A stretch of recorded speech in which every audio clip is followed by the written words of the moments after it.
UFC ချန်ပီယံခန်းဆက်ချီမာယက်ရဲ့နောက်ဆုံးရဒဏ်ရာအခြေအနေ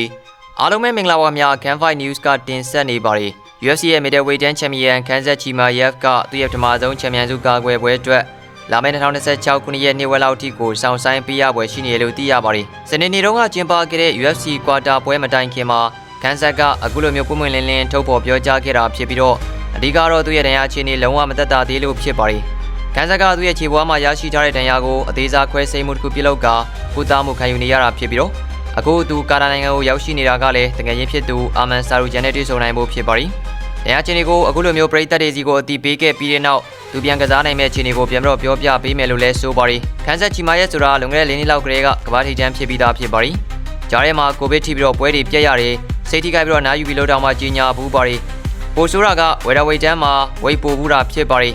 နည်းနည်းပိုတာတော့မဟုတ်ပါဘူးမတော်မနှမ်းကိုဝိတ်ပိုတာပါ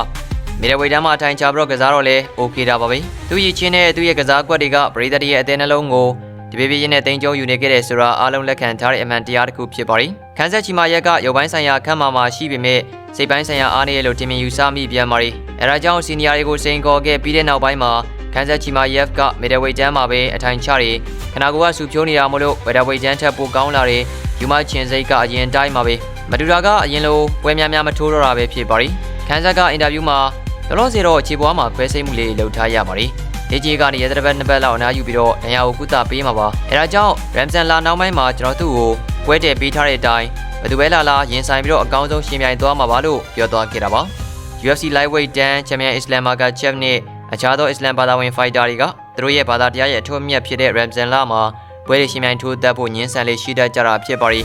အခုလောလောဆယ်ကတော့ချီမာယက်ကခြေပွားဒဏ်ရာကိုလျင်မြန်ခွဲစိတ်ကုသဖို့လိုအပ်နေတာဖြစ်ပြီးကုသမှုပြီးဆုံးသွားပြီဆိုရင်တော့လာမယ့်ဇန်နဝါရီဒါမှမဟုတ်ဖေဖော်ဝါရီလအထိနားယူရပွဲရှိနေတာဖြစ်ပါတယ်။ဒါကြောင့်မလို့သူဟာမလ18ရက်နေ့နောက်ပိုင်းမှသာဂျိုဝမ်နဲ့ကိုပြန်လာနိုင်မှာဖြစ်တယ်လို့ပရိသတ်တွေကတွက်ဆထားခဲ့ကြတာပါ။အခုချိန်ဒီ UFC ကဘာမှတရားဝင်ကြေညာထားခြင်းမရှိသေးပေမဲ့ဒီမှာရက်နေနဲ့နောက်ထပ်ရင်ဆိုင်ရမယ့်သူကတော့ Nasruddin Imavov ဖြစ်လာနိုင်ပွဲရှိနေပါတယ်။ Imavov က Israel Adesanya နဲ့ Conor Boero တို့ကိုနိုင်ရရှိခဲ့ပြီးတော့ UFC ရွှေတံဆိပ်ဆုအတွက်9ပွဲစတိုက်နိုင်ရရှိထားခဲ့တဲ့သူဖြစ်ပါတယ်။ဟုတ်ကဲ့ပါကျွန်တော်တို့ရဲ့တင်ဆက်ပေးမှုလေးကတော့ဒီမှာရင်ပဲပြီးဆုံးသွားခဲ့ပါပြီဆက်လက်ပြီးတော့လည်းနောက်ဆုံးရ UFC နဲ့ MMA Fighter တွေရဲ့သတင်းတွေကိုစင်ဆက်မပြတ်တင်ဆက်ပေးသွားအောင်ပါမလို့ကျွန်တော်ရဲ့ channel လေးကို subscribe မလုပ်ရသေးရင် subscribe လုပ်ပေးသွားပြီးတော့ဘေးနားက notification bell လေးကိုလည်းနှိပ်သွားပေးဖို့အတွက်မေတ္တာရက်ခံလိုပါတယ်ညာ